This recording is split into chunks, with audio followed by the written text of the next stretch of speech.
So the only thing, I think we need to get a simple message out to them, which is that if you won't show up and talk to people, you're not doing your job. And if you don't do your job, then believe it or not, even in the Texas Panhandle, we can vote you out.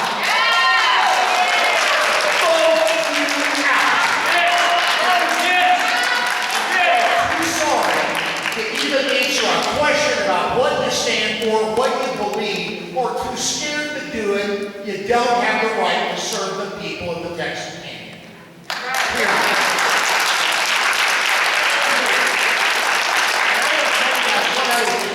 Before we ever walk out of here and think it can't be done here, did you see what happened in Wichita, Kansas? Where a progressive civil rights lawyer damn near won, even though the Democratic Party did nothing nationally at all for him. Because they said it's Wichita, nobody can win anything there.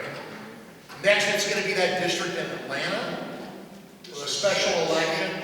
And I got to tell you, I think that there are a lot more people out there who aren't here tonight, but that we represent know and are going to be able to get to more of these. And I think when we say vote them out, we're not drinking a pipe dream. I think it's for real. Yes, ma'am.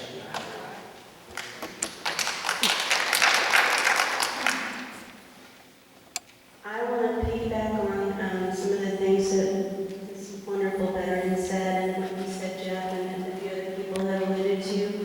I do consider myself a patriot. I do consider myself a proud American. I believe very strongly in the Constitution. I believe very strongly in a lot of the ideas that our founding fathers put forth, and I think they were very innovative for the time. I also think that things do need to be revisited.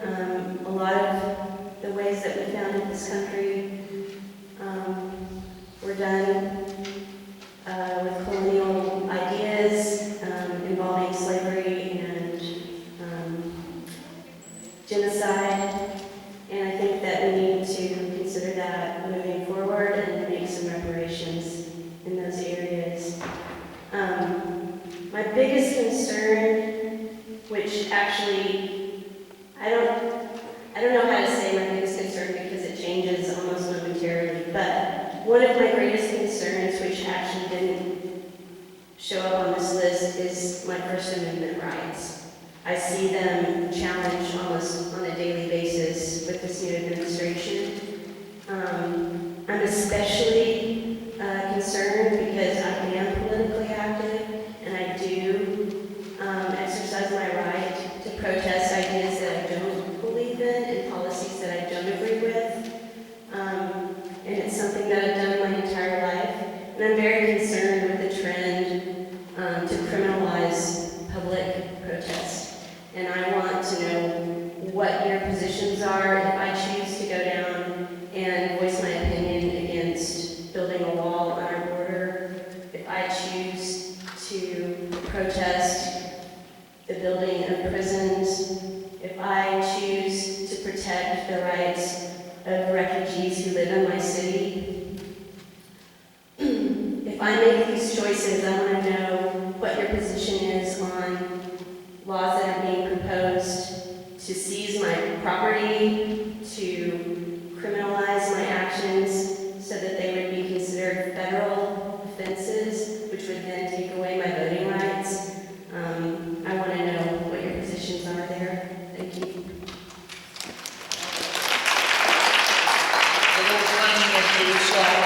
We've got the room for about 25 more minutes. Here's what I'm going to propose, because I want to make sure. And people are kind of trickling out because it's late. On the other hand, there's a lot of energy, and I think people want to stay and talk. So let's do this. Let's do 2 more questions, and then after that, we'll break it up, and we can visit informally, and that way we can make sure. Carol, is that about right? Do you think? Yeah. Okay. So let's do that. I'm not trying to get all heavy. I know everybody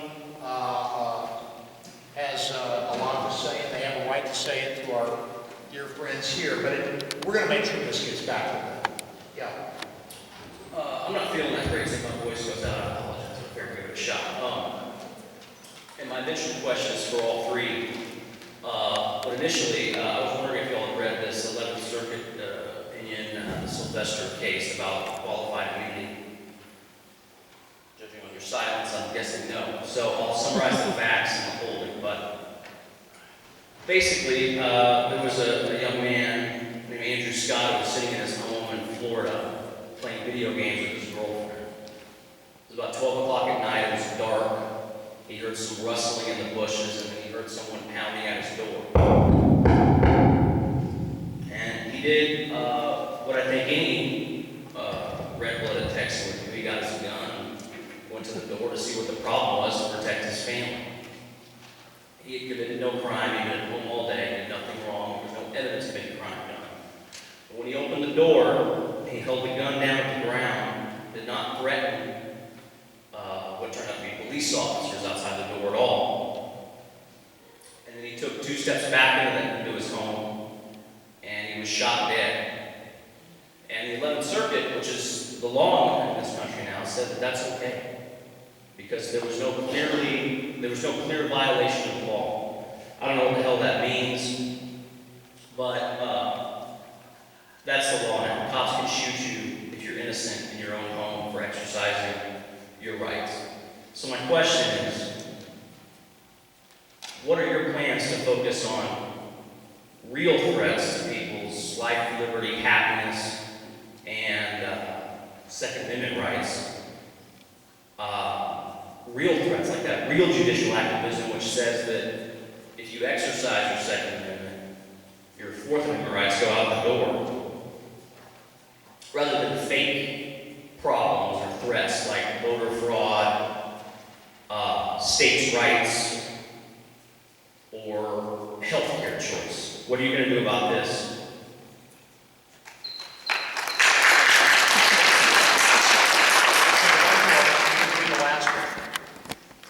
Okay, so here I am here about healthcare.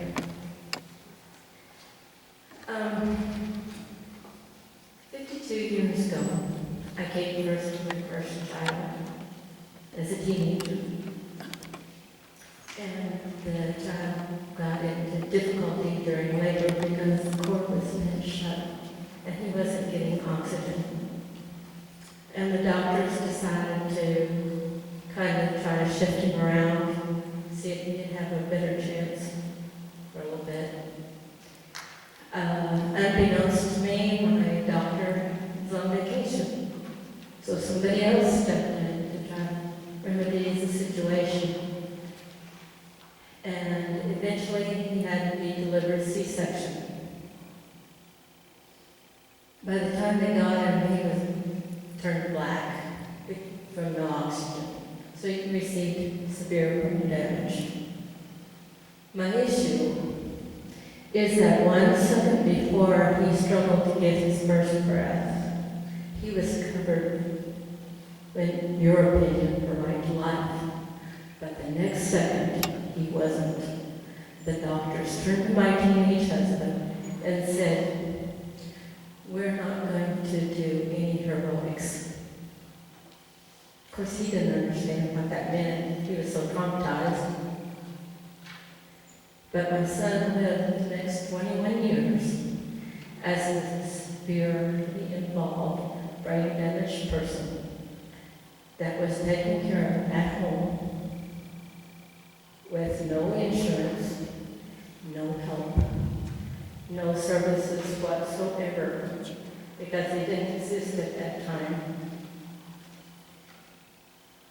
The insurance paid $120 on the delivery, but nothing else was covered because they considered him non-viable, which means that he had to live at that. He had to live 3 days with no impairments. Anything under that was considered pre-existing, so he never, ever had insurance. So there is no way on God's green earth that anybody can afford what the astronomical bills are for a catastrophic event. I get it. I get the divide in this oligarchy that we have evolved to, where it's between the have-nots and the have-mores. And my solution would be for you to decide that the whole rest of us need to have Congress care. Whatever you have, we get.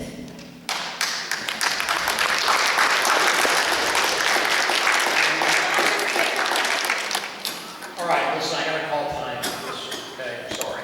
Jeff, I need to say something. I need to ask just one favor of this group, because I want to acknowledge all of you that came out here tonight, because I know you all had better things to do on a beautiful spring evening than to come sit in the stuffy auditorium for 2 hours. I know I did. My son's downtown at the Civic Center. He texted me about an hour ago. He got a wonderful award, and I went there to see it because I care about this country, and I care about all the crap that's happening. And I'm pissed that these guys don't care enough to even listen to us, answer our calls or our faxes or our emails, or come speak to us in person. And I'm offended that they are not doing their job. So I have a favor to ask of all of you tonight. I'm going to do this thing to cooperate.